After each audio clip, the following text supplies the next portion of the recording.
Gentlemen, let's get down to business. Can you dig it? You dig it? Can you dig it?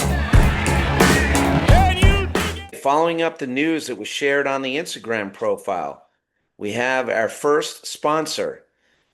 Cutter's Rule is now sponsored by Courtside Rehab and Training. Owner Dean Thompson works one-on-one with each of his clients. He specializes in physical rehab and performance for racket sport athletes dealing with a recent injury, surgery, or chronic pain. Dean offers both in-person and digital solutions for rehab and performance. What that means is even if you're not in central New Jersey, Dean can help you. To book a free consult call, visit courtsiderehabandtraining.com or hit the link on the Courtside Rehab and Training Instagram profile. Episode 9 of the Cutter's Rule podcast, and I wanted to do something differently. I love talking to the paddle pros. There's no doubt about that. But one of the more interesting episodes we had was actually with the PTI guy, and I wanted to come up with some other new content outside of interviews with the paddle pros.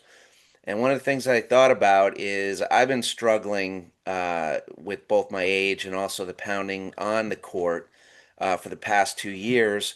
I had plantar fasciitis, and then this year I ended up with patellar tendonitis in both of my knees for most of the season, and it was quite debilitating for a lot of the time. I was able to get by with Advil, Voltaren, a lot of ice, and at times high noons, but nothing was working, and I really wasn't paying as much attention to it as I should have. It got so bad that my wife was all over me. I could barely get down the steps, whether it was at the court immediately following a match or the next morning. It was bad enough that I would actually have to sidestep down like a toddler learning to use the stairs. We all know how brutal this game can be. I thought it would be great to get a friend of mine who has been helping me work through this issue over the past few weeks, Dean Thompson of Courtside Rehab and Training, and ask him about a lot of different topics relating to what's the difference between paddle and tennis injuries typically, what are the typical injuries, injury prevention, and anything else he had to say on the topic. So with that, I'm going to introduce Dean. Dean, thank you so much for taking time out of your schedule to help educate us about injury prevention and all things paddle. Yeah, absolutely, Sean. And I appreciate you having me on the show and also appreciate the content that you're producing for the paddle community because it's an awesome little niche community that we have. And to hear from the best players in the world, best players around the country is pretty cool. So appreciate what you're doing. Thanks. So I can start with just a little background as to what got me into racket sports and then my education, if that helps. Yeah, that works. So I started playing tennis just like everyone else, I would say at a young age, just recreationally. And then come seventh, eighth grade, became more competitive and started to see it as the sport that I wanted to pursue. So started entering USTA tournaments, was looking at our high school team. I grew up in Westfield, so the high school team was pretty competitive. I wanted to be a part of that. And so really went from being a multi-sport athlete to zoning in on tennis come eighth grade as the sport that I wanted to pursue. Uh, Went on to, like I said, play a bunch of USTA tournaments, compete uh, at the high school level all 4 years, which was a ton of fun. And then did 2 years of varsity tennis at TCNJ, which was a competitive D3 program. The paddle side was interesting because I always remember my dad coming down.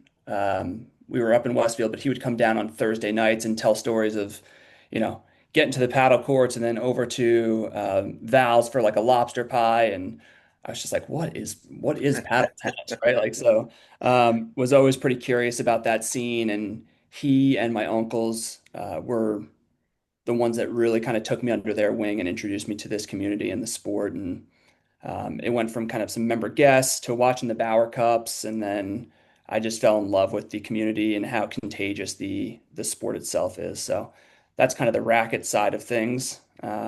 Let me ask you a quick question about that because I obviously know your uncles and you're a big paddle family down here for Yeah, sure. And let's not forget your aunt too. MJ's got some game. she can absolutely hang. I do not want to be at net when she's returning, by the way.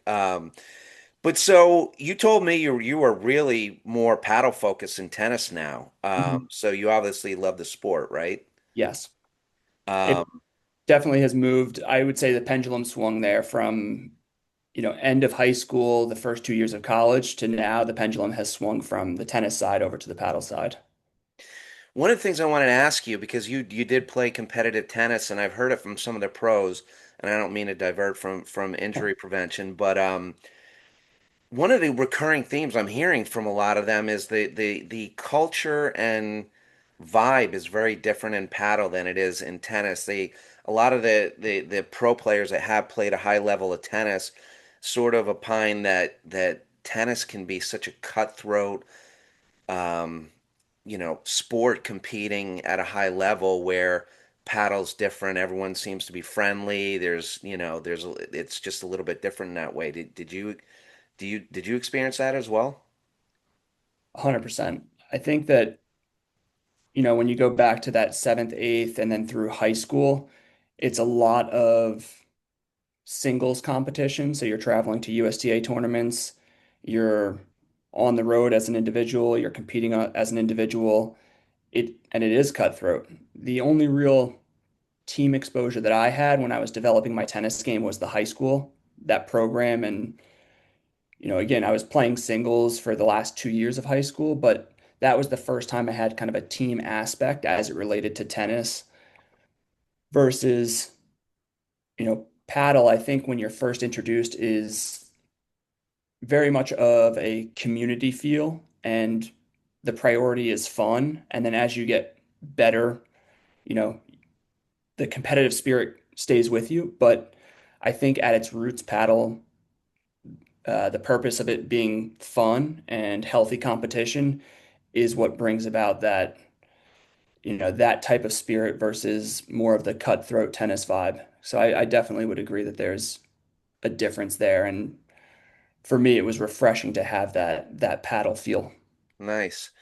Talking it through, now that I'm thinking about it, I think, and we should probably talk about this on another podcast, but the HUD element obviously contributes to that too, right? Because you after the matches, everyone matriculates to the same place.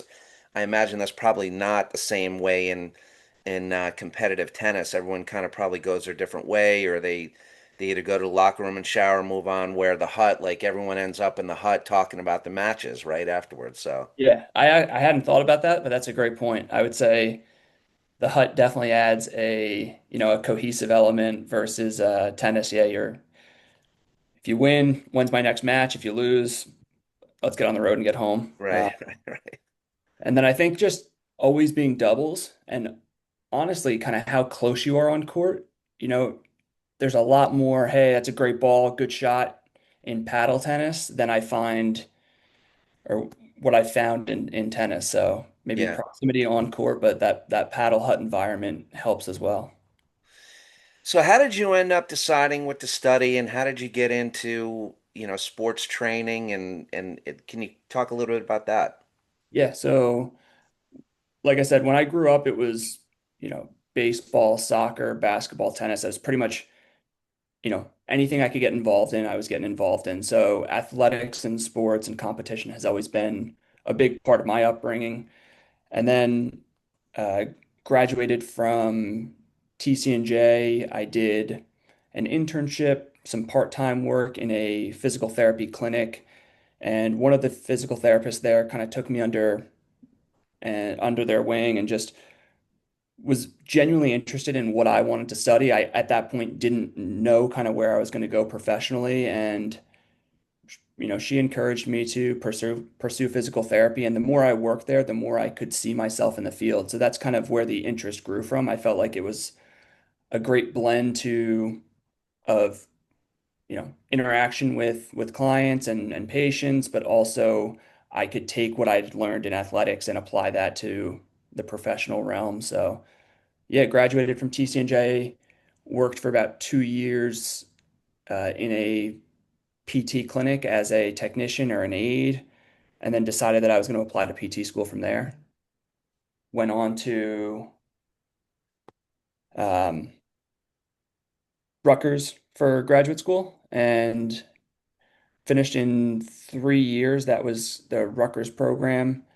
And outside of, or right out of Rutgers, I was working in mostly high volume physical therapy clinics. And that was beneficial for a number of reasons, but also um, insightful on the other hand.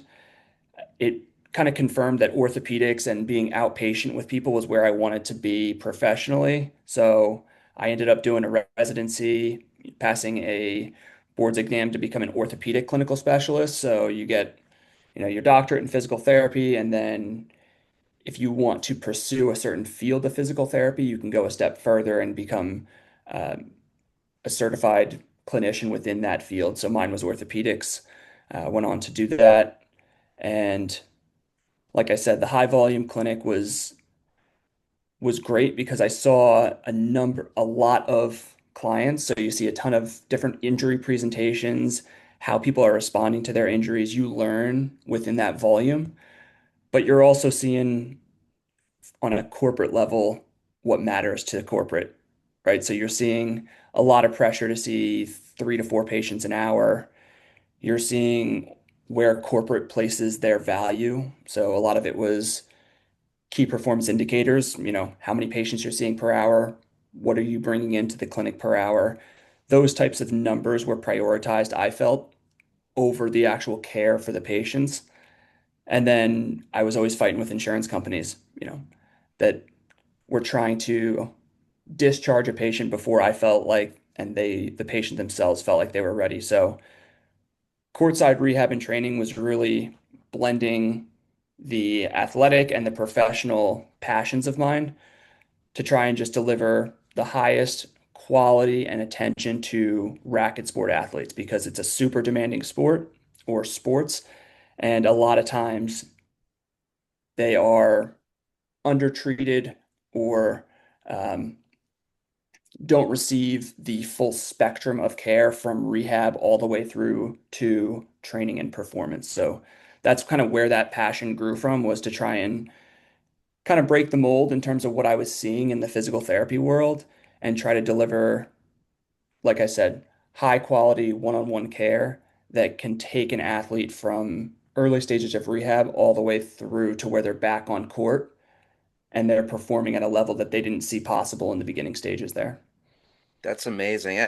I don't know. I would imagine that there's got to be private equity money trying to roll up these facilities now and turn them into something big. Like they're doing it in every industry. But yeah, I don't. I've never felt like a number coming to you. I mean, you have as much time and you're always checking in. So, um, No, I appreciate I that. I get the whole, metrics on we've got to reach a certain number of patients per hour per day, whatever it is. That's not good for the patients for sure, right?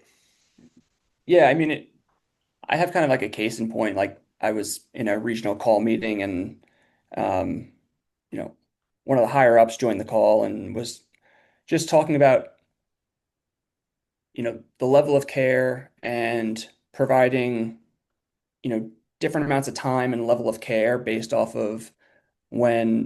based off a patient's insurance. And that's kind of when it struck me. I was sitting on this call and I'm like, I can't believe what I'm listening to, right? Like, Right. I can't believe I'm being told to deliver care differently based off of the insurance that a patient comes to the table with. And, because I was just so against that mentality and it had, the high volume had kind of been wearing on me, that I specifically remember that conversation and that point being a turning point where I was like, I want to stay in this career path, but in order to do so and feel good about it and to feel like I'm doing the best I can at my job, it's going to require something different. Is there anything else you want to talk about courtside before we dive into injuries and those topics? No, Well, I mean, well, why don't you, where you're located in the New Shrewsbury Racket Club. yeah, so I work out of the New Shrewsbury Racket Club. I believe in uh, a multifaceted approach, meaning I have clients that will see me mostly in person, and then there's like a digital support side. And then I have clients that, based off of either their schedule or what they're dealing with, are more digital based. And so, you know, you can provide care in a number of different ways, but I have both options available where you can either come in person or we can move to more of a digital remote plan. So there's a nice balance and also options for the clients there. Yeah, I'm inside the New Shrewsbury Racket Club. And, if people were interested in reaching out, probably the best place to find me is either on my website or through Instagram. And I always start with a consult call with each client just to hear what they're going through and to see if it would be a good fit to work together. So, yeah, those are kind of the basics there. Am I allowed to I know you're very conscious of HIPAA laws. Am I allowed to talk about what you're doing for me because I'm the one talking about it, or? Of course. Yeah. So maybe let's just give sort of a brief overview of how you're working with me, both in person and remote, so people can get sort of a sense of one of the options that you have to be able to work with a client. Does that make sense? Yeah, that makes sense. Um, so, you and I first talked, it was a consult call. Uh, that consult call was really, like I said, it's to hear what you're going through, for me to understand what your goals are, both short term and long term, and then for us to decide if it's a good fit to work together, right? Like, is physical therapy the right place for you? Do I believe that there is another, healthcare provider that you should be seeing before you come in to see me? In your case, it was kind of right in the wheelhouse of physical therapy. So, um, you know, we go through that first visit, which is the initial assessment. That's a full 75-minute assessment. And that's really where the baseline and objective tests and measures set the tone for the treatments to follow. So you want uninterrupted time for the client yourself to tell me what's going on. That background information gives me insight as to where your symptoms match up in terms of patterns and injury patterns, what I'm seeing. We go through the tests and measures to make sure that everything is in line and in sync with the hypothesis. So in your case, a patellar tendonitis was our hypothesis. And then from there, the subsequent visits are really based off of what we found during that initial assessment. So we start local, right? We want to make sure that we're providing you with exercises during our in-person sessions and manual therapy options during the in-person sessions to try and calm the symptoms down initially. And then what you've seen, right, is each session you start to span the spectrum from rehab into training, right? So it starts with something that feels very physical therapy-ish. Um, like I said, very targeted to the knees. But as the knees feel better, as you have less pain going downstairs, as you feel better on court, you start to get into sessions during our in-person sessions that feel almost like a training program, right? Where you're spanning that spectrum again away from rehab over towards the training side of things. And it is a continuum, rehab all the way through to training and performance. So that's what the in-person looks like. But beyond that, the the digital side is so important. So like you've experienced, I have every client set up on an app that I use to provide exercises at home. And in your example, we have a pre-paddle program that you run through. It's a warm-up program specifically designed for what you need in terms of the knees to get ready to be on court and perform. And then we kind of have our off day programs, and that's a separate program that's in the app for you that we've designed to keep the ball rolling and our momentum strong, even though you're not in the clinic with me. So uh, that digital piece really allows the progress to continue beyond just the hour or two that we spend together in clinic. Um, the last piece is just I call them Friday check-in emails. Every client that I work with, they get an email on Fridays as to how they're doing, if there's any questions from the week, and just so we, start the weekend on a clean slate and make sure that we're set up to continue the progress next week. So I never asked you this, but it just occurred to me while you were kind of walking through things. Obviously, the pre-paddle routine that you give me, which is great, I feel fantastic before I even step out on the court, is geared around the fact that I do have patellar tendonitis, right? But I would imagine that pre-paddle routine that you've given me would be a great routine for anybody heading into a paddle court. Is that fair, or would you maybe modify it more generalized? No, it's a great question. I would say that it's fair. It definitely wouldn't hurt, but I think in terms of like a warm-up routine, simple is the best. And by simple, what I mean is I break it down into with every sport or with most sports, paddle being a great example, there's three different planes of movement. You have up and back, side to side, and then and rotation. So those are your three planes of movement. If you're looking for a comprehensive warm-up routine, you want to hit all three planes of movement. So there should be movement that is up and back. You could think squats, lunges. Um, there should be movement that is side to side. You can think of a lateral lunge, sidestepping, monster walks. Those are all examples of side to side movement.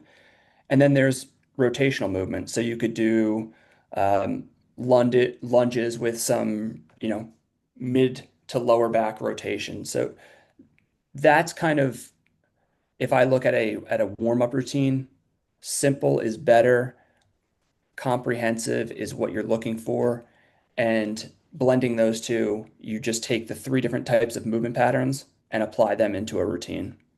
Nice. Yeah. Well, I think I'm jumping ahead here. So let's start with the first question and move on. So injuries. What do you see as the most common injuries in this sport? Low back definitely jumps out. And low back isn't just paddle, but in orthopedics in general, low back is definitely one, if not the most common injury. So paddle is no exception to that rule. I would say in paddle, I would low back, knee injuries, and elbow injuries would probably be the three most common that I see. Interesting.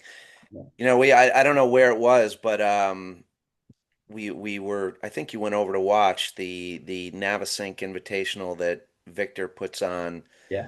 Was the last, it wasn't obviously a Grand Prix, but one of the last tournaments before the Nationals, and Nunez and Powers told us hurt his back, Mhm. and it was a ball, I guess, hit a nick, and he just twisted, and all of a sudden, he was uncertain, I think, for whether or not he was going to play in the Nationals. But so it happened so quickly. The how about the cold weather, right? I mean, a lot of times we're playing this sport and it's 20, 10 degrees, sometimes even colder, although I prefer not to play that Yeah. cold, but that has to have an impact on potential injury, right? It definitely does. And, if we get into the weeds a little bit here and dive into why, that cold exposure is going to constrict the blood vessels. That's going to limit how much oxygen the muscles are getting. And when you have that oxygen limitation to the muscles, those muscles become less elastic. Their ability to stretch decreases. The second side of it is there's also, because you're not that vasoconstriction, the constriction of the blood vessels, you are the waste products after a muscle contracts, there isn't as good of a cleanup process. So those waste products are not getting filtered out of the muscle as well as when you're playing in a warm weather condition. And so between those two aspects, the decreased elasticity, that's going to predispose you to obviously higher injury rates if the muscle is not as flexible and as willing to give. And waste products not being filtered out as efficiently, that's going to lead to a delayed recovery response. So you're going to have delayed recovery times and I would say a higher predisposition to injury based off of those factors.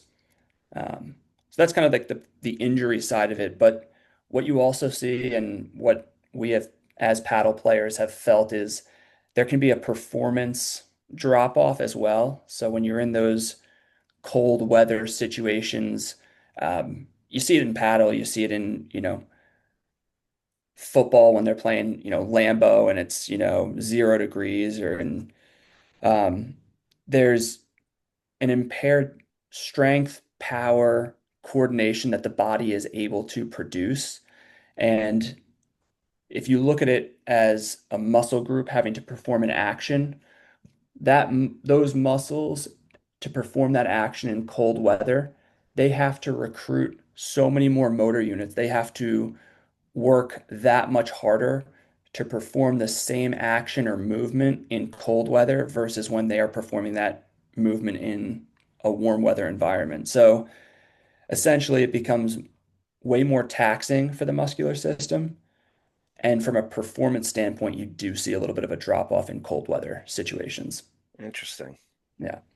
I'm glad I'm not playing in Detroit and Chicago, or even Boston for that matter.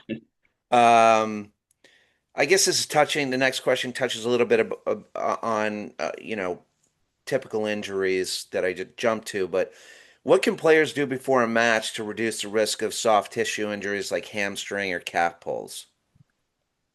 Yeah, I think this is like one of the most common questions that I field. And at a very basic and global level, training is super important and often overlooked, right? So there's a really important relationship between preparation and then the load demands of a sport, right? So you have your body is prepared to a certain degree. You're then exposing that body and the preparation to the demands of a sport. And if the preparation is not up to snuff and you are underprepared, you go out on court and then you ask your body and demand your body to do certain activities that it's underprepared to perform, that tends to lead to the injuries that we see. It may not be the first time out, but if you do that time and time again, that tends to be where like the overuse injuries start to come through. The non-traumatic injuries start to present themselves as when players are underprepared, but they're over demanding of their bodies. So I think like the first piece is just having a complete and consistent training program is probably the number one thing that you could do to reduce the risk of soft tissue injuries. Um, I look at the top athletes in the world. If you were to, we'll take the tennis tour, right? Like the Federers, the Nadals, guys that have had really long and successful careers, the work that gets put in off court, it's just mind blowing, right? It's their Yeah. full-time job. They're not just showing up to Wimbledon with no prep work, right? They are putting hours and hours and hours and hours of off-court work in to make sure that their body is prepped for the demands that they're going to see on court. And I guess that obviously gets more important the older you get, right? I mean, Powers again, I hate to keep referencing him, but he was saying, I'm 32 now. I'm no longer one of the young guys, and he was just saying with the amount of athleticism coming into the sport and his age, when I was asking him if he's working on new shots, he pointed more towards training and staying more optimum for Yeah. that type of demand, right? Yeah. And I mean, at that level, Nunez, Powers, McNerney, those guys, you know, it's a great example of preparation versus load demand. These are guys that are playing semis and finals that are going 4.5 to 5.5 hours. That's a lot of demand that you're asking of your body. And so if the prep work isn't there, you're going to see a breakdown at some point, right? Like they're they have to be prepping their bodies to withstand the demands of a 4.5 hour, very physical semifinal into a final. Yeah. Um, and then, that's kind of just the more global response as to what you can do. But, pre-tournament, you're going into nationals or um, you have something like the Chicken Wire, the Bauer Cup coming up. I like and what I recommend is kind of a deload phase. So the week before, what I see is, a lot of texts are going out like, hey, anyone looking to get a prep match in, anyone looking to get on court, and what I would actually recommend is kind of the reverse, where, 7, 10 days out, you're starting to decrease your volume so that it gives your muscles this deload period prior to the tournament. And then come match day, your energy and your energy reserves are as good as they can possibly be, right? Versus if 2 to 3 days before the Bauer Cup, you went out and played 4 to 6 sets of paddle tennis, there's a recovery period, and you don't want that recovery period to land on the day of the Bauer Cup, so I would That say is something I have not abided to, Dean. So that's good to know. Yeah, so that deload period before a big tournament, obviously sleep and nutrition, and like a heavy emphasis on hydration. All of those basics are crucial when you're going into a season or a tournament. And I know I'm going to jump around, so you please Yeah. forgive me. But like, so how much is too much? So you're talking to a guy. I think you've heard probably from your uncle or other people. Nobody's in the hut or on the court more than I am. I think there was at one point I was calculating maybe 6 matches a week, and you're typically even if you win the first 2 sets, everyone says, "Do you want to play one more?" So Quite friendly, yeah. that's 18 minimum 18 sets a week. Is that too much paddle for one person? It's individual by individual, but for you, when it's leading to increased knee pain and trouble with the daily activities, then that's your body giving you signals that, hey, yeah, the volume is likely too much. And what I mean by individual to individual is if someone is putting in the prep work and their body is tolerating that volume well, yeah, by all means, you look at marathon and ultra runners who are putting on each week and month an insane number of miles. If they're pain free and their training programs look solid, then that volume is okay, right? Your body is capable of incredible things. So it's not me saying that, you can only play a little bit of paddle tennis each week. That's not the case. It's really just making sure that you have a well-matched preparation routine with the amount of volume and paddle tennis that you want to be playing. I Yeah. would imagine most club players don't have that though, right? Certainly not at our club. I'm running through my brain like who are the fittest of the fit, and I don't think on a fitness level our club is an outlier. Do you? No, I think that it's, you know, being in a gym is not fun, right? Like most people don't wake up and say, I can't wait to get into the gym today, right? Yeah. But establishing your whys is really important. And it's something that I talk to a lot of clients about, which is, if someone asks me hey, why do you train?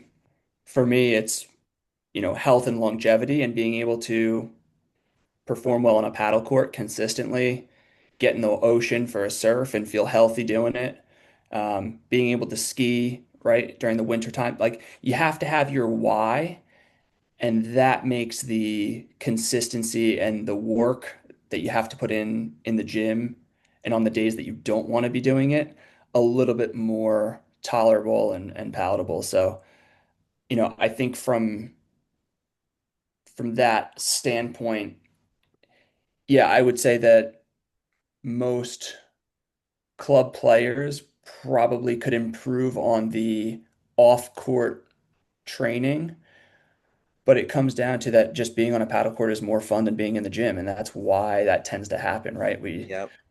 We use the paddle tennis as our physical outlet versus having the balance between the off-court and on-court um, you know, time and volume spent in each of those different compartments there. I'm not making that mistake next year. Learn my lesson on that. How about overuse injuries like tennis elbow or plantar fasciitis? Can you talk a little bit about that? Yeah.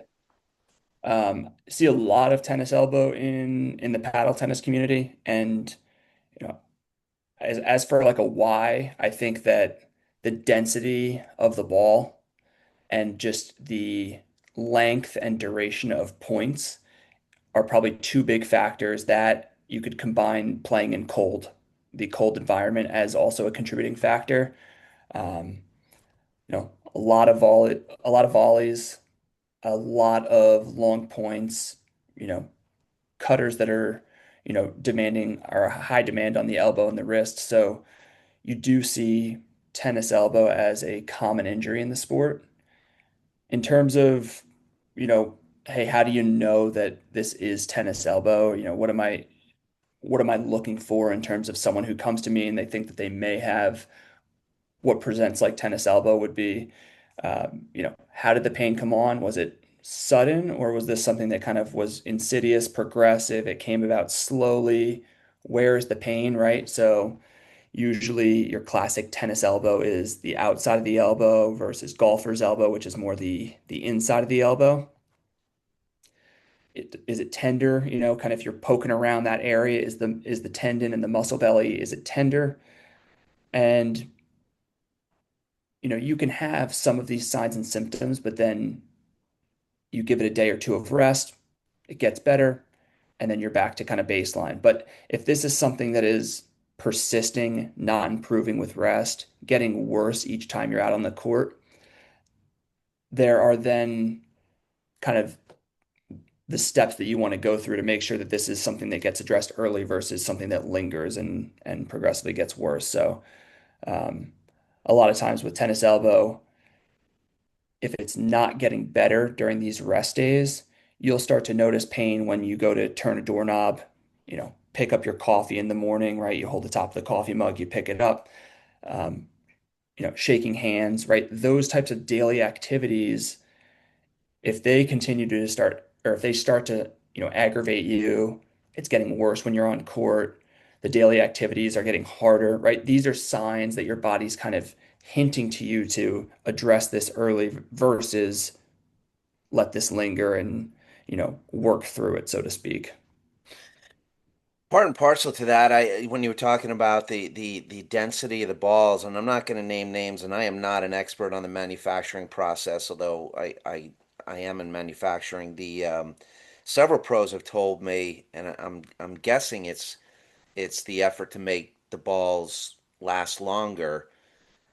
Several of the balls now are definitely heavier than they were a couple of years ago. And I think you can tell. I mean, if you warm up, inevitably you ended up, a guy hits an errant ball and you switch balls, you can immediately feel the difference between brands. Some of the brands are definitely heavier. And, our pro has even mentioned he doesn't like one of the balls because he's worried about his elbow, um, hitting that ball.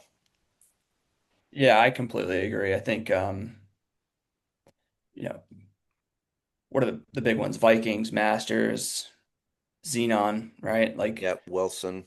Yep. Wilson. Um, I would say that between just those four, there's more variability than what you would expect, right? You would expect it to be pretty much uh, similar in terms of how they play and that you wouldn't see too big of a difference between them. But yeah, even between different paddle tennis manufacturers, the density levels and the feel that you have when hitting ground strokes and volleys is, I would say, pretty variable between the brands. How important are shoes, Dean? I mean, so we nobody really makes a paddle shoe. I know for a while some of my friends were looking for pickleball shoes because they felt they lasted longer. Most guys, I think, end up using tennis shoes. What do you have any opinions on the type of shoes that we should be using beyond comfort, obviously, also support and injury prevention? Yeah. I think that shoes are obviously super important, but the the most important piece, which sounds kind of cliche, is that they should be the most comfortable pair of shoes is the best pair of shoes. I would suggest tennis shoes on a paddle court. That tends to be the best match for the conditions. I would say you also, especially with paddle tennis, you want to be looking at the wear patterns at the bottom of the shoe. You know, I'm definitely not alone in saying that I've shown up to the court or to a tournament and like the big toe is ready to pop through the bottom of the shoe, right? Like, you Yeah. know, by match three, you're playing with like the sock of the big toe on the Right. court, right? Right. Like, Yeah. so the wear patterns, paddle just grinds the shoes so quickly. I would say if you haven't replaced the shoes in 6 months, you definitely want to use 6 months as kind of a marker for to replace the shoes. And then I mentioned that big toe and the wear pattern there is because it that tends to be the spot where I see the shoes wearing thin first. But that big toe is so crucial for the balance of the foot in general, the push off of the foot against the court. So if you're if you're wearing thin on that big toe, it's going to change the mechanics of the foot, the ankle, and that's going to affect things up the chain. So in terms of shoes, I would say comfort's most important. You know, be cognizant of the wear patterns and how much wear your paddle tennis shoes have. Um, Replace them if you're starting to see that they're wearing through, because that will change the mechanics of the foot and ankle. And then outside of that, find the shoe that is most comfortable for you. If you do require insoles, I would say you can get a lot of really good over-the-counter insoles. There's a brand that I like called Superfeet, but most of the times I kind of save the insole recommendation for someone who I'm seeing that is, has a complete arch collapse, right? Or um, the mechanics of the foot when they are weight bearing and standing is altering things up the chain. And that's kind of when I would recommend an insole. So in terms of shoes, you're looking for comfort and to make sure that the wear patterns are not too extreme. I'm gonna tell you the next question, but I'm gonna ask you a second question before you answer it. How important is hip mobility in preventing lower back or knee injuries? Before you answer that, I remember when I came in, I asked you or talked to you about the importance of mobility, and you had an answer, and I'm not going to answer it for you, but it was mobility versus strength, and that you felt some people place too much emphasis on just the mobility. Do you remember that? Was that what we discussed? Yeah, I think that it first of all, yes, that is what we discussed. And I think that, something to keep in mind is that just because you're strong does not mean you're tight. Just because you're flexible, that does not mean that you're strong, right? So there is a difference between the two. And when it comes to flexibility or stretching versus strength, I find that stretching and flexibility gets overemphasized and the strength portion gets de-emphasized. And, sometimes that's just because people don't know what they should be doing from a strengthening standpoint. They don't want to hurt themselves and, that's all well and good, but you are missing a piece of the performance puzzle if you're not taking strength into the training equation. So, um, yes, I would say that that is something that you and I discussed, and that um, if I'm going to pick one versus the other, I'm going to pick a strength program, and within that strength program, there's going to be plenty of I wouldn't call it stretching, but there's going to be plenty of mobility, right? So if you look at a squat, if you look at a Romanian deadlift or a Bulgarian split squat, these are all movement patterns that require a great deal of mobility and functional mobility, but they're all movement patterns that are strength based, right? So, um, yeah, I would say strength is is a super high priority um, when it comes to rehab, when it comes to injury prevention, and then when it comes to performance. And then I forget, was the first half of the question, Sean, about low back or hip It mobility? was hip mobility, but I do want to add something to Yeah. that, and you don't have to answer it because it's dangerous. It's personal anecdote, and I do feel that women in general focus more on, at least the women in my life, more on mobility than they do strength. And some of the answers I've gotten back when I've asked why at the gym is they look at strength as muscle building and their physique changing in a way that they don't want it to change. And I think that, again, I'm not an expert, but I've heard, you know, people that in the know at the gym try to explain to them just because you're strength training doesn't mean that you're going to become this muscle bound woman, right?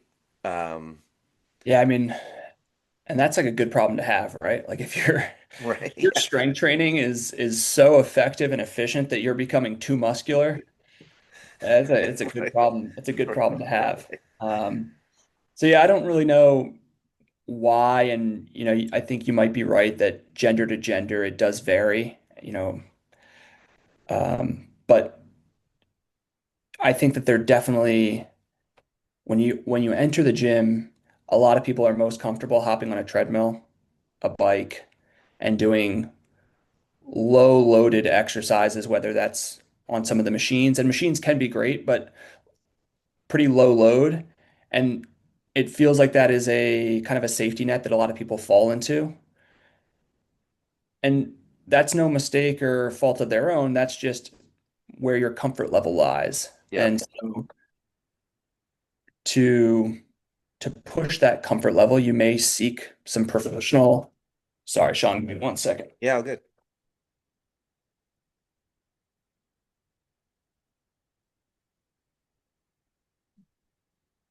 One of the kiddos.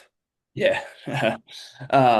So to change and kind of go beyond that comfort level, it may be that you need to seek some professional help, whether that's a personal trainer, whether that's a physical therapist, a strength coach, um, because like I go back to if you're bulking up so much that you don't like how you're looking, it's that's an extreme example that I think most people, even when they get into a strength program, they will not find that that's the case.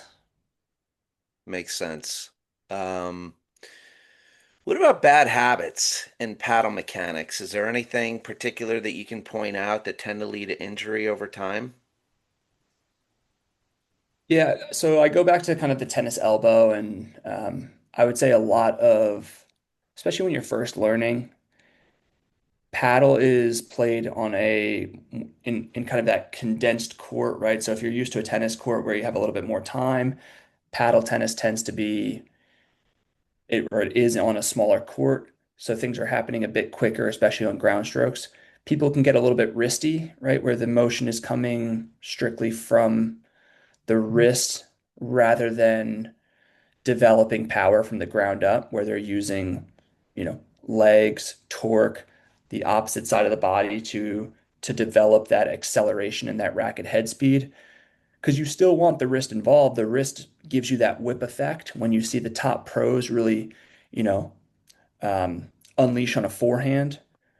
But what you're not seeing and why their racket head acceleration is so good is because it's coming from the ground up, right? You have uh, leg drive off of the court, you have that opposite arm pulling in and creating torque, and then that wrist becomes just a natural acceleration into the ball versus like I said, at a beginner's level or even someone who's been playing for a good period of time, you can fall into the habit of becoming too wristy. And with a dense paddle ball in cold conditions, that is going to kind of predispose you to some of those elbow injuries that we see. In terms of recovery and rehab, it seems like every tournament we play, somebody does get injured in the middle of the mid-match, right? What's the best response? If say you tweak your back or shoulder mid-match, is it ice? Is it rest? Is it movement? So the first thing I look for is, and this is kind of the PT brain working, is what are there any red flags that are presenting, right? So did you hear a big pop? How alarming, how severe is the pain? Is it progressively getting worse and worse with time? How limited are you from a mobility standpoint? Like if you hear, let's say felt the knee give out, heard a big pop, that may be, you know, what comes to mind is ACL, right? Is the ACL intact? If you hear the pop, you feel the knee give out, you know, a ton of discomfort and pain, immediate swelling, those are signs and symptoms where you're probably going to want to get off court and not try to work through that discomfort or that injury. And we're talking mid-match here, right?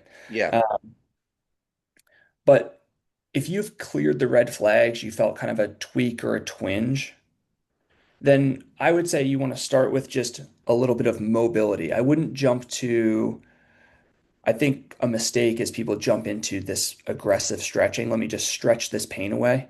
If I can just stretch a little bit further, this pain will go away. And that's something to avoid. I would start with some limited light mobility and range of motion. Is the pain getting better, worse, staying the same? And then from there, ease back into a little bit more full range of motion, see how that feels, and then get into some quicker motions that are going to resemble what you're about to do on court.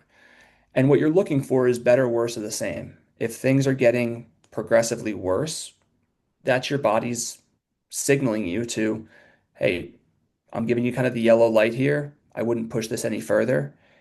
If as you move and you kind of slowly ease back into those patterns, it's starting to loosen up, so to speak, feel a little bit better, I would say continue with, playing the match. Something that I talk with a lot of clients about is that pain does not always equal damage. So in the Nunez example, you know, he felt a significant enough degree of pain to retire from that match over at Navasink. It doesn't mean that anything was necessarily damaged structurally. Pain is a very uh, multifaceted and intricate science where, it was his body signaling him. He got off court as a response to that signal, but it does not mean that anything is actually, it doesn't always mean that something is structurally damaged. So I think that relationship is important to note, which is pain does not always equal damage. Yep. And if you can kind of move through an injury when it happens on court, start with slow, small ranges of motion and gradually build that back up to full range of motion and then some up tempo movements. If it's starting to feel better or staying the same, then I would give you the green light to keep working through that. How about specifically something like an ankle sprain before returning to paddle? Is there a protocol for that? And can you, I don't know, can you generalize in general like those types of injuries? How you should go about an injury that probably requires a lot of just rest, I would imagine, right? Yeah, I think, you know, rest is definitely a component, but the vicious cycle that you see too often is injury, rest, and then return to the court. And you want to have some rehab and prep work built into that equation. So immediately after an injury, rest is likely indicated, but then there should be this slow ramp up and rehab process that happens before you get back on court. So, we can look at ankle sprains, for example. You know, we usually grade them as a grade 1, 2, or 3 ankle sprain. And so if it's something mild, right, like you definitely twisted the ankle, definitely sprained it, um, but you would say it's on the mild end of that spectrum, then you're looking at somewhere between 2 to 8 weeks, right? Because sprains involve ligaments, and ligaments, their healing time is a bit extended. And so something like a mild ankle sprain, I would say rest in ice for about 48 hours, slowly rebuild into some light active mobility, just getting the ankle moving. And then from there, start to build out a rehab program where the athlete feels like their balance, their ability to get full range of motion, their strength, and then their ability to move quickly starts to come back before just throwing them back out into a paddle tennis match. One of the injuries that I forgot to discuss, which I think is every paddle player's worst nightmare, and it seems like we typically have between the three clubs that we have locally happens at least once a year, is Achilles. Like, I mean, is there anything specific? You talked about the three different motions, right? As a pre-paddle warm up, is that a freak injury? Are there things specifically that you can be doing to concentrate on making sure that never happens? Because that's the worst. I mean, you're out, right? Yeah, especially if you have a fully torn Achilles, you know, surgery, and usually 9 months of a rehab protocol is usually what you see, right? So if you look at was it Kevin Durant Yep. blew out his Achilles, yeah, you're looking at surgery and usually 9 months of rehab. And so that's a pretty nasty one, and it's a long duration rehab program. I go back to the training and that prep work that you're putting in. You want to prevent that type of an injury and give yourself, and look, injuries happen, but to give yourself the best chance that an injury like that is not happening, um, I go to three things. I go to a proper training program that is diverse, meaning there's power in there, there's strength, there's acceleration, deceleration, movement patterns, there's some coordination, um, to where your body off court has done different tempo movements and it's done the work to get your calf muscle, which attaches to your Achilles then attaches into the heel, to get your calf muscle as resilient and as prepped for the sport as possible. So, um, in terms of the Achilles and the training that you would be doing, it would be more lower extremity. And the Achilles, like I said, is directly attached. It's a tendon that comes off of the calf muscle. So, you know, exercises that are going to involve the calf muscles would be most related directly to that Achilles. The second piece would be load management, right? Like if you are playing 18, what was it, Sean? 18 hours of paddle, 18 sets a week 18 minimum. Yeah. sets of, yeah, 18 sets a week. That's a high load for anyone. It's definitely a high load if the Achilles or sorry, if the calf, the Achilles, and other soft tissues have not had the prep work off court. So if you know that you're not doing the prep work, then to limit the risk of injury, the volume on court would be a touch less. It would be something that mirrors the amount of work that you've done in on the off court. And then a warm up, right? Not just stretching, but kind of going back to those three different movement patterns and developing a warm up routine that feels like the body is ready to go to work versus what we can get trapped into, which is a state match where, you hit 20 minutes of unexpected traffic. You get there, the other club's ready to go. They've been on court for 15 minutes warming up.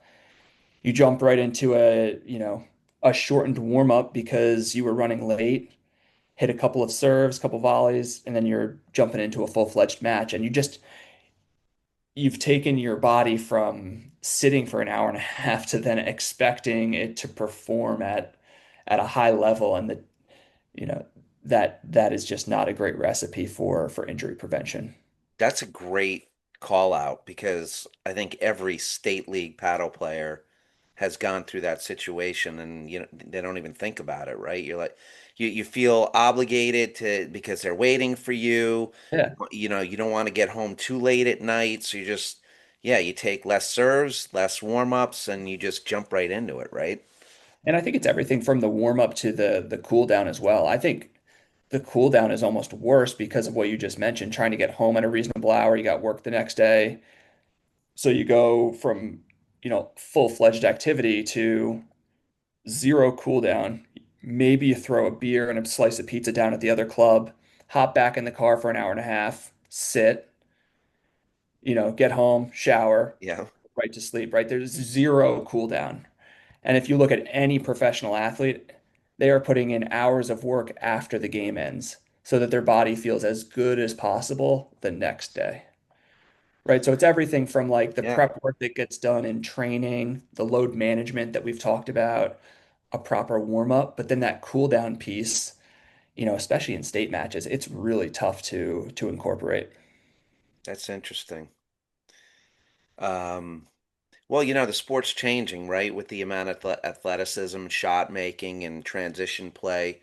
It's a far cry from corduroys and wool sweaters that they used to wear not that long ago playing, right? We should still bring those back though. There's some guys that still wear those, I Yeah. swear. Um, how about accessories, right? I mean, I know at our club we have the wood slanted tool where you can. Then there's one that's kind of like you put your foot in and it's like a roller. It's like a half moon roller. Are you familiar with that one? Yep. And then you have massage guns, foam rollers, and then afterwards, ice baths and saunas are in vogue now. Can you talk a little bit about those things as it relates to you know playing sports? Yeah, 100%. I think uh, they all have their purpose and they all have a degree of value. So if you look at, massage guns, foam rollers, ice baths, the massage guns and the foam rollers before you play a match may be great to promote a little bit of blood flow to that area. So, loosen up the tissue, so to speak. Ice baths, after playing or on a recovery day, decrease inflammation, a spike in dopamine. It's a really good feel good modality, right? But at the end of the day, and you and I have kind of talked about this a little bit, is these are modalities or add-ons. And if you're not hitting the big ticket items, so we're talking if you're missing nutrition, if you're missing hydration, if you're missing consistent exercise, if your sleep schedule is, terrible and out of whack, don't try to erase all of that with a 3-minute ice bath. It's just not going to work, Yeah. right? So you you can't go for these quick fixes if you're missing the basics, if you haven't set the foundation. Um, and if you look at the research, right, it really backs, I call it the low-hanging fruit or the big ticket items, which are the ones that I just mentioned, right? Nutrition, hydration, consistent exercise, uh, and a solid sleep schedule, right? Like same sleep time most nights and the same sleep wake up most days. Those will go way farther than any sort of ice bath or massage gun. Again, those modalities, they have their place. You see them at tournaments. I'm not against them at all. Like I said, they have their place and purpose. Um, but in terms of bang for your buck and where you should focus your efforts, I think that there should be way more time spent on the low-hanging fruit, the big ticket items. I love the analogy you gave when I was over there the other day about fundamentals, and it's sort of like you're practicing on a slash overhead to bite against a side wire, but you can't get your serve in. Your return is into the net, once every 4 times, and you can't volley. So, Yeah. what's the point, right? Yeah, I mean, yeah, I guess, another analogy would be like if you're looking at like a paddle tennis game, the basics would be like a great lob, right? And you want to develop that lob. That lob will set up a consistent drive. And like you said, those pieces of the puzzle, a consistent serve, a great first volley, a solid lob, and a good drive, that's your low-hanging fruit. That's the stuff that every great paddle tennis player does well. Um, Now, that next notch up, that next tier, yeah, you're going to see incredible cutters and, you know, good rollers into the corners and getting nicks, but the you have to have the basics. So the to go back to the analogy, yeah, the low-hanging fruit and the big ticket items would kind of be your solid lob, your first volley, consistent serve, and then the massage gun, the ice bath, that would be kind of that nasty cutter that we all hope to develop. Yeah, yeah. Or in your case, the roller. I, I I've given up on the cutter. I'm on team roller for sure. That's all right. You got a nasty roller. So, here's a word that you started throwing out right from the get-go, and I think a lot of people don't understand the concept. Return to play protocols. Can you talk about that? Yeah, I think that this is one of the reasons why courtside rehab and training was something that I was so passionate about and wanted to open up and get into was that too often uh, a an athlete is discharged or returned to sport too early. And so when you're looking at a return to sport protocol, the first thing you want to do is meet the client where they are, right? Anyone can give you really high level, high volume, and strenuous activity. But if that's too advanced for where the client is in their rehab journey, you're doing them a disservice. You need to find the entry point that works for the individual. So, if you don't mind me using your case as an example, Yeah, Sean, go right ahead. right?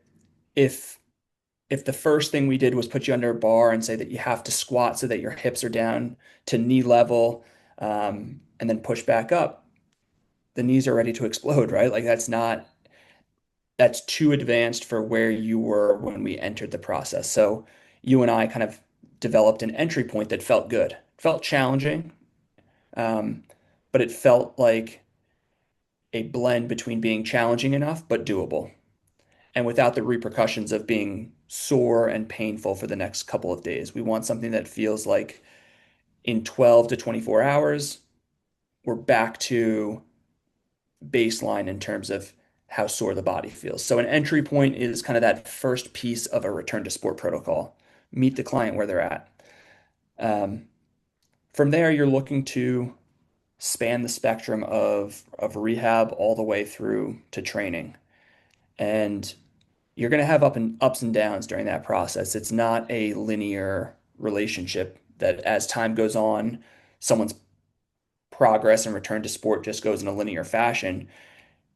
Life happens, people get back on the court, something comes up, right? This is a relationship that you develop with clients so that each step of their journey, you're assisting them in, exercise prescription. What you're giving them should be progressively more challenging.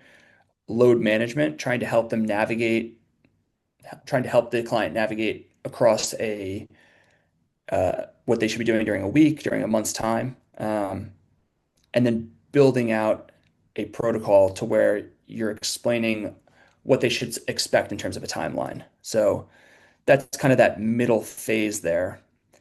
And then the last piece would just be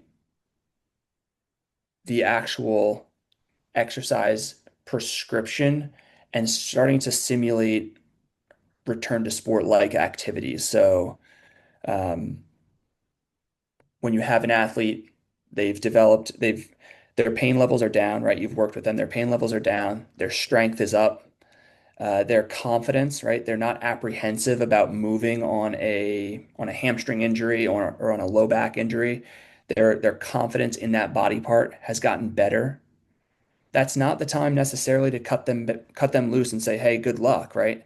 Now it's let's give you sprinting, acceleration, deceleration drills. Let's give you lateral movement patterns. Let's give you med ball rotation drills where you have to, yes, use that body part, but on a more macro complex level where you're incorporating return to sport like movement patterns and see how they do with those movement patterns, right? So you're bridging that gap all the way from where you first had that entry point, meeting them where they were, progressively challenging them, helping them navigate their schedule and their sport demands, and then finally getting them to a place where they have all the prerequisites, and now you can challenge them with return to sport movement patterns.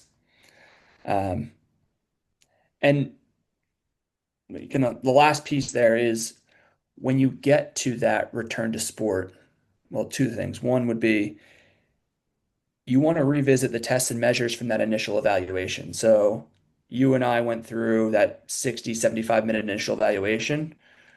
We will revisit those numbers to see how we stack up versus when we started. And that's important, right? You want to make sure that any sort of discrepancies or gaps that you saw with strength or mobility, that they've been addressed. There's different movement tests. So, you have different hop tests that you can perform with athletes, and you want to perform those to make sure two things. One, the performance side to side, left versus right, is symmetrical.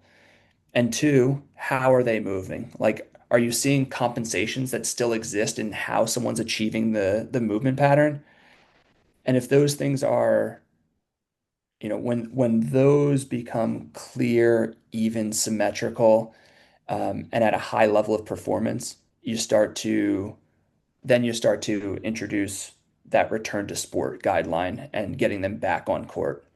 Um, and again, I go back to if you look at professional basketball players, hockey players, when they are released back to sport, it's not just, hey, go play a full game, right? They get limited minutes off the bench. These are the best players in the world. Yeah. So, if Kevin Durant, when he gets back on court, is getting limited playing time coming off the bench after the Achilles injury, it's by design, it's intentional, it's strategic to give him what we call graded exposure, a little taste, give that Achilles a little taste of playing at that full speed level, but then shut it down. He still feels good. He feels like he has more minutes left in him, but it's giving his body the environment to adapt and return to sport in that gradual fashion versus a lot of club athletes and, the weekend warriors will rest, do a little bit of PT, and then jump back into a full season of paddle. It's you're missing the component where you take that client and you gradually give them increasing sport demands. That's a great point. I mean, anyone who follows professional sports has seen that. It could be even just okay, he's skating lightly during practice for the next week. Then 100%. and they're a lot of them are transparent about it. They'll say, "Look, he's only going to get 5 minutes a game for the next 5 games, and then we're going to see where he is." And Yeah, I never really, knew why or thought about it, but you're right. The club player just goes from A to Z. It's like, "Oh, I'm good. Here, I'm right. gonna play 4 matches this weekend." Yeah. And a step further is a lot of times those those 4 matches are just after a period of rest and there's not even the rehab component, right? So that's where that vicious cycle comes in where it's injury, strictly rest, and then back to sport. And then you're wondering why that re-injury continues to happen. And it goes back to that preparation versus demand aspect of the sport. You're resting, but you're not prepping the body for the demands of the sport. So that injury continues to cycle through. Yeah, I can say for myself, I'm always usually antsy about anything, let alone getting back on the paddle court. We talked about continuing to let me play while we went through what we were doing, but if I have to say, Dean, if I wasn't in so much pain or at such a low point in terms of um, it wasn't confidence, but just like God, I can't even get down the stairs. You were giving me these movements, and in my brain, I'm like, okay, this doesn't seem too hard, and I don't know what it's for, but I just because of where I was, I did them, and then you can see the progress every week with these little movements, all by design, as you said, for different parts um, of my lower extremities, and it's just been a slow progressive build since then. It's been incredible. Yeah. I think that, the body is super resilient. It's very adaptable, but it likes bite-sized pieces, right? So if you give it way too much without the preparation work or without the little steps before, then it's going to backlash. It's going to give you that soreness where you're sore for like 4 to 5 days.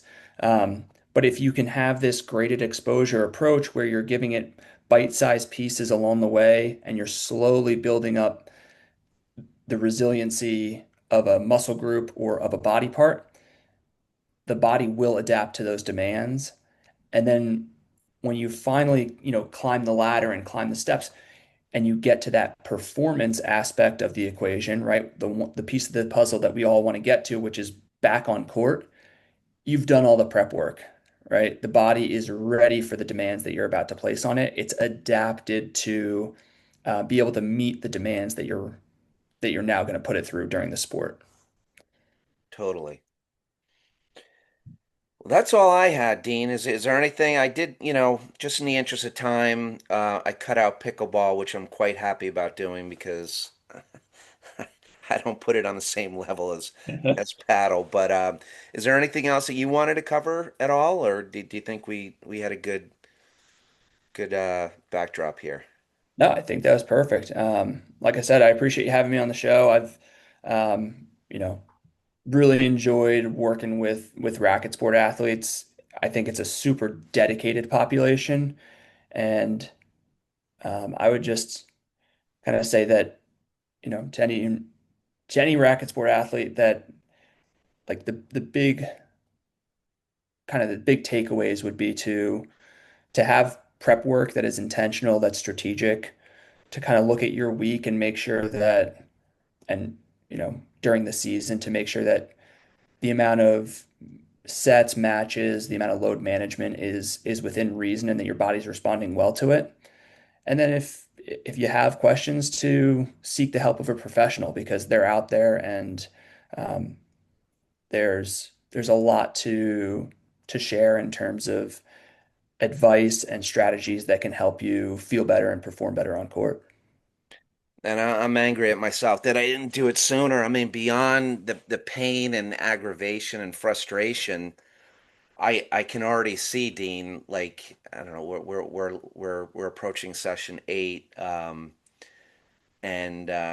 people have already commented like, you're moving on the court better than I have in 2 years, actually. It's awesome. And you just it's kind of hard when you're looking at yourself and you're living with it for so long, even if it's just a nagging chronic injury, it's hard to see it impact your performance on the court, but I know that it has. I mean, whether it's my technique to volley where I'm not really bending my knees, right, and getting a low base to give a good volley, or lobbing again, like I'm bending over at the hip instead of bending my knees, right, and that leads to short lobs or bad volleys, and you can't win when you're doing that. So, but I would say anybody, please reach out to Dean because there's an unnamed person who's married to one of the Cutters Rule hosts who's doing it. She just doesn't have the time. She works in New York City,